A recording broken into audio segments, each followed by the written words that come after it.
अस्सलाम वालेकुम, क्या हाल है आप लोग के। आज फिर एक नए व्लॉग के साथ हाजिर हुई हूँ। तो अभी ये व्लॉग जो है ना मैं रात से शूट कर रही थी और इतनी कोई ठंड हो रही थी ना आज, तो दिल ही नहीं कर रहा था व्लॉग शूट करने का। लेकिन फिर भी जो है ना मैंने व्लॉग शूट करना शुरू कर दिया और आप लोगों से शेयर कर रही थी अपनी रात की भी रूटीन और दिन की रूटीन भी आप लोगों से शेयर करूँगी। तो मेरे साथ एंड तक देखते रहिएगा।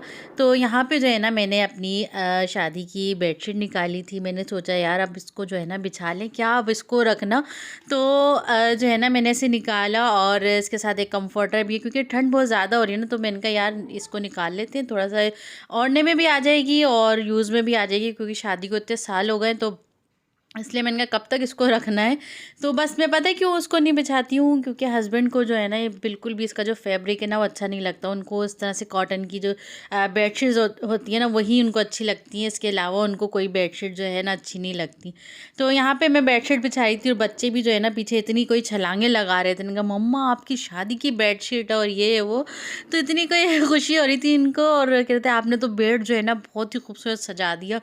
तो यहाँ पे मैं बस इसको आपको दिखाने के लिए बिछाऊंगी और यकीन करें कि ऐसा हुआ कि हस्बैंड जब आए ना तो उन्होंने जब वो बैठे थोड़ी देर तो उनको खुशी हुई कि वाह वाह क्या बेड सजा है।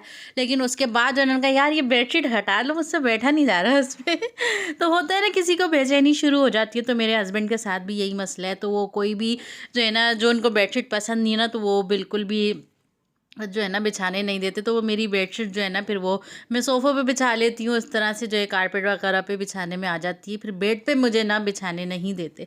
तो यहाँ पे मैं सेट कर रही थी और जाहिर सी बात है ठंड इतनी कोई हो रही है। आप लोग बताएं आपके उधर कैसी ठंड पड़ रही है। यहाँ पे तो बहुत ज़्यादा हो रही है। बच्चों को आप लोग देख सकते हैं कैसे मेरे साथ काम में लगे हुए हैं, दुपट्टे ओढ़े हुए हैं। और ये जो है ना अभी मेरे साथ नमाज़ पढ़ के आई थी साथ ही, इसने कहा चलो मम्मा के साथ काम कराते हैं थोड़ा सा। तो ये मैंने बेड जो है थोड़ा सा सेट कर लिया था और ये आधे घंटे के लिए मैंने सेट किया था। तो बस इसके बाद ये बेडशीट मुझे मजबूरन फिर उतारनी ही पड़ी। और इसकी जो रज़ाई है वो बहुत ही गर्म है, तो वो मैंने जो है ना यूज़ में ले ली है। और बच्चों को भी जो है ना काफ़ी ठंड वो हो रही है ना, तो वो दो दो ब्लैंकेट बच्चों को उड़ाने पड़ रहे हैं, इतनी कोई ठंड हो रही है। तो फिर ये है सुबह मॉर्निंग का टाइम और हमारी जो रूटीन है ना वो ऐसी ही गुजर जाती है। सारा दिन काम काम काम, कोई ना कोई काम निकल ही आता है। तो अभी जो है बच्चों ने फरमाइश की थी कि मम्मा हमें जो है ना आज वो पठान वाले पराठे जो बोलते हैं ना लच्छे वाले पराठे वो बना के दें। तो यहाँ पे मैंने ले लिया था फाइन आटा, उसमें मैंने शुगर ऐड किए, साथ में नमक डाला है और थोड़ा सा ऑयल डाल के तो उसको आटे को हम पानी से गूंद लेंगे, बिल्कुल नॉर्मल आटे की तरह गूनेगा बिल्कुल। और इसको रेस्ट देना पड़ेगा 5 से 10 मिनट के लिए। तो यहाँ पे जो है ना ये जो टाइम हो रहा है ना इस वक्त, क्योंकि विंटर्स चल रही है ना, तो मेरी जो मुझे ना हिम्मत नहीं हो रही मेरी सुबह सुबह उठने की। तो मैं जो ना 11 बजे उठती हूँ और क्लीनिंग वगैरह करती हूँ। बच्चे जो हैं स्कूल चले जाते हैं, जब स्कूल से आते हैं तो फिर जो है ना मैं उनको उनकी पसंद का खाना पीना वगैरह देना शुरू कर देती हूँ। और सुबह तो हल्का फुल्का ये लोग नाश्ता करके चले जाते हैं। तो बस ये कि यहाँ पे बच्चे भी आ गए थे और बैठे हुए थे, नाश्ते का इंतज़ार कर रहे थे। आटा मैंने गूंद लिया था। यहाँ पे ये लोग कार्टून लगा के बैठे हुए थे क्योंकि ठंड बहुत हो रही थी। तो मैंने इन्हें जो है ना कमरे में बिठा दिया था और ये आयशा जो है मिठाई इंजॉय कर रही हैं। तो इनको बहुत अच्छा लग रहा था। और आप लोग बताएं, ये देखें बच्चों के हाल। घर में आते हैं ना, यकीन करें घर जो है ना आप लोगों को साफ़ नहीं मिलेगा, क्योंकि जैसे ही बच्चों ने घर में कदम रखा और फिर चीज़ें फैलाना शुरू हो जाते हैं। यकीन करें मैंने कार्टून भी लगा के दी कि एक जगह बैठ जाएंगे, लेकिन नहीं बैठे ये लोग। और अपने जो है वो छोटा सा घर बनाया उन्होंने गद्दियों से, वो जो हम लोग भी बचपन में करते थे। और दुपट्टे बांधना और इस तरह से बैठ जाना। तो इन लोगों को देख के ऐसा हमें अपना बचपन याद आ जाता है, यार हम भी तो इस तरह की हरकतें करते थे। और हमारे माँ बाप कितना गुस्सा होते होंगे हम लोगों पे, और जैसे हम लोगों को गुस्सा आता है ना। तो मैं सुबह सफाई वगैरह कर लेती हूँ। जब बच्चे स्कूल से आते हैं ना, यकीन करें फिर वो आधा घंटा भी नहीं लगता फैलने में, पूरा घर जो है फैल के रह जाता है। और यहाँ पे जो है ना मैं लच्छा पराठा बना रही थी और इस तरह से मैं लच्छा पराठा बनाती हूँ। उस तरह से कट लगा के बहुत ज़बरदस्त लेयर्स वाला जो है ना पराठा बनता है। तो मैंने सोचा एक आप लोगों के सामने भी इसे बेल के दिखाऊं, और बच्चों को इसी तरह के पराठे ना बहुत अच्छे लगते हैं। तो अभी तो मैं फाइन आटे में बना रही थी, वैसे नॉर्मली आटे में भी मैं इसे ना इस तरह से लच्छे वाले पराठे बच्चों को बना के देती हूँ। तो यहाँ पे मैं बच्चों के लिए नाश्ता बना लूँगी और फिर उसके बाद मुझे करनी है दोपहर के खाने की तैयारी। क्योंकि अभी जो है ना कंटिन्यूसली जो है ना हमने चिकन और फिर दावत एंजॉय की ना, तो अब बिल्कुल भी दिल नहीं कर रहा कि चिकन वाली कोई चीज़ जो है ना, या बीफ मटन में कुछ भी ऐसा जो है मुर्गन ग़िज़ा जो है वो खाई जाए। तो मैंने सोचा आज जो है ना मज़ेदार सी माश की दाल बनाते हैं, फ्राई तो नहीं, जो जो है यखनी वाली जो बनती है, यखनी वाली कह रही हूँ, खड़े मसाले वाली, तो वो मैं आप लोगों से शेयर करूँगी। बहुत मज़े की बनती है। तो बच्चों के जो है मैंने पसंद का यहाँ पे पराठे बना दिए थे, इसकी लेयर्स देखें और इसकी क्रिस्पीपन देखें। तो बच्चों ने जो है नाश्ता एंजॉय किया, यानी दोपहर का 1 बज गया था, 1:30 बज गया था स्कूल से आके। तो बस अब ये समझे शाम का ही खाना मैं बना रही हूँ। और यहाँ पे बच्चों ने जब सुना कि मम्मा आप खाने में क्या बना रही हैं, तो मैंने कहा तुम लोग की पसंद की दाल बना रही हूँ, क्योंकि बच्चों को ये दाल ना बहुत अच्छी लगती है। तो वो उसे स्पून से भी खाते हैं और ऐसे डायरेक्टली भी खाते हैं। तो यहाँ पे मैंने सारा खड़ा मसाला ले लिया था, गरम मसाला, अदरक, लहसुन और जो लौंगी मिर्च थी, साथ में नमक वगैरह ले लिया था। और ये दाल जो है ना माश की 1.5 कप मैंने ली थी, इसे मैंने भिगो के रख दिया था 1 घंटे पहले के लिए। और यहाँ पे मैं इसमें थोड़ा-सा पानी डालूँगी, थोड़ा-सा इसको एक जो है ना उबाल आ जाएगा इसमें, तो इसमें जो झाग बनते हैं ना, वो आपने निकाल देना है, क्योंकि जब हम मसाले वगैरह डाल के फिर ये झाग निकालते हैं ना, तो आधा मसाला हमारा उसी में ही निकल जाता है। तो यहाँ पे कुछ किचन की टिप्स भी आप लोगों से शेयर करूँगी। एक तो टिप्स ये मैंने आप लोगों को बताई कि जब आप दाल बनाने लगें तो उसमें पहले एक उबाल आने दें, ताकि उसमें जो झाग है ना वो निकल जाए, ताकि सारा मसाला हम फिर बाद में ऐड करें तो दाल के जो मसाले हैं वो वेस्ट ना हो। तो ये सारा मसाला मैंने डाल दिया है, साथ में हरी मिर्च और अजीनोमोटो भी मैंने इसमें ऐड की है। वो हस्बैंड को इसका फ्लेवर बहुत अच्छा लगता है। तो इसे कवर करके मैं रख दूँगी। जब ये दाल गल जाएगी, तो 15-20 मिनट में दाल गल गई थी। ये देखिए यहाँ पे, ये देखें इस तरह से।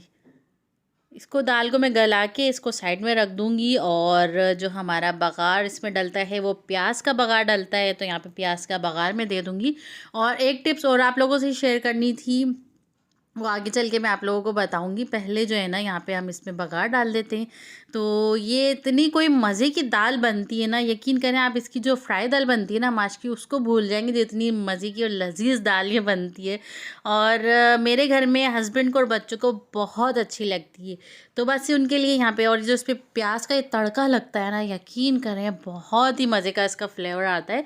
तो बस यहाँ पे दाल जो है मैं रख लूँगी। और आजकल जो है चिकन के रेट भी कितने हाई हो रहे हैं, वो मिसाल देते हैं ना मुर्गी दाल बराबर, तो वही चीज़ जो है ना यही रेट चल रहे हैं इस दाल के भी और चिकन के भी, तो दोनों के एक ही रेट है। तो यहाँ पे जो है मैंने बघार डाल दिया था। अब इसके ऊपर जो है हम हरी मिर्चें, हरा धनिया जो है ऊपर से जो है इसमें डाल देंगे। और ये हमारी दाल जो है मज़ेदार सी बन गई है और रेडी हो गई है। तो बस इसको मैं रख दूँगी साइड में। और उसके बाद हस्बैंड के लिए खाने के लिए मैं निकाल रही थी यहाँ पे। हम लोग गए थे दावत में, तो वहाँ पे जो है ना कढ़ाई भी बच गई थी और टिक्का जो है बहुत देर में आया था, तो वो फिर खाने में नहीं आया था, तो मैंने उसे पैक करा लिया था। तो वो घर लेकर आई थी, तो मैं यहाँ पे इसे गरम करी थी। अब अक्सर ऐसा होता है कि हम जब बाहर से कुछ खाना हमारा बच जाता है तो हम लेकर आते हैं, तो वो गरम जब हम उसे करते हैं ना, तो एक तो उसका फ्लेवर भी अलग हो जाता है, डिफरेंट हो जाता है, और फिर जो उसमें ग्रेवी वगैरह होती है ना वो भी ख़त्म हो जाती है। तो मैं इस तरह से जो है ना स्टीमर में इसको स्टीम करती हूँ उस तरह से। और जब ये अच्छे से स्टीम हो जाता है तो मैं आप लोगों को दिखाऊंगी। ना ही इसका फ्लेवर चेंज होता है और ना ही इसकी जो ग्रेवी जो है वो सूखती है, ख़त्म होती है। बिल्कुल जैसे आप लेकर आते हैं ना या खाते हैं रात में, तो बिल्कुल वैसे ही इसका फ्लेवर रहता है और चेंज बिल्कुल भी नहीं होता। तो आप जब भी इसको इस तरह से गर्म करें, टिक्का वगैरह जो भी हो गया, तो इस तरह से स्टीमर में गर्म किया करें, तो आपका जो भी ग्रेवी वाला सालन या कढ़ाई वगैरह जो भी ला रहे होते हैं ना, तो वो फिर उसका टेस्ट भी डिफरेंट नहीं होता, बिल्कुल वैसे का वैसे ही रहता है। तो यहाँ आप देख सकते हो बिल्कुल भी इसमें चेंजिंग नहीं आई है। और बस ये हस्बैंड को दे दूँगी। साथ में दाल भी थी, तो हमने जो है ना खाना वगैरह खा लिया था। लेकिन जो है ना मेरा जो दिल कर रहा था ना, आज सबकी फरमाइश मैंने पूरी की है। बच्चों को जो है ना मैंने मैदे के पराठे दिए, हस्बैंड के लिए और बच्चों के लिए जो है ना दाल माश की बनाई। और मेरा जो दिल कर रहा था ना, यहाँ पे कड़क पराठा, और यहाँ पे मैंने हरी मिर्च जो है वो तल के रखी थी, वो मैं इंजॉय करूँगी, क्योंकि मेरा बहुत दिल कर रहा था मैं लच्छे वाला पराठा और साथ में जो है ना मैंने दाल चावल के साथ हरी मिर्च तली थी वो मैं खाऊं। तो बस मैं ये एंजॉय करी थी और आज का जो मेरा व्लॉग है ना तो यही था। आज पूरा दिन जो है ना मैंने कुकिंग वगैरह की है और उसके साथ भी काम वगैरह होते रहते हैं साथ साथ, तो वो भी पेंडिंग में, वो भी चल रहे थे साथ साथ। लेकिन आप लोगों से कुकिंग भी मैंने शेयर की कि आज के दिन हम लोगों ने क्या खाया, क्या एंजॉय किया और किसकी पसंद का क्या खाया। तो खैर फिर मिलते हैं इंशाल्लाह नेक्स्ट व्लॉग में। दुआओं में ज़रूर याद रखिएगा और प्लीज़ मेरे चैनल को ज़रूर सब्सक्राइब कर दिएगा और काइंडली सपोर्ट मी। तो बस फिर मिलते हैं इंशाल्लाह नेक्स्ट व्लॉग में और फिर दुआओं में ज़रूर याद रखिएगा मेरी और आयशा की तरफ से। अल्लाह हाफिज़, टेक केयर, बाय बाय और सब्सक्राइब करना बिल्कुल भी मत भूलिएगा, साथ में बेल आइकन भी प्रेस कर दिएगा। अल्लाह हाफिज़।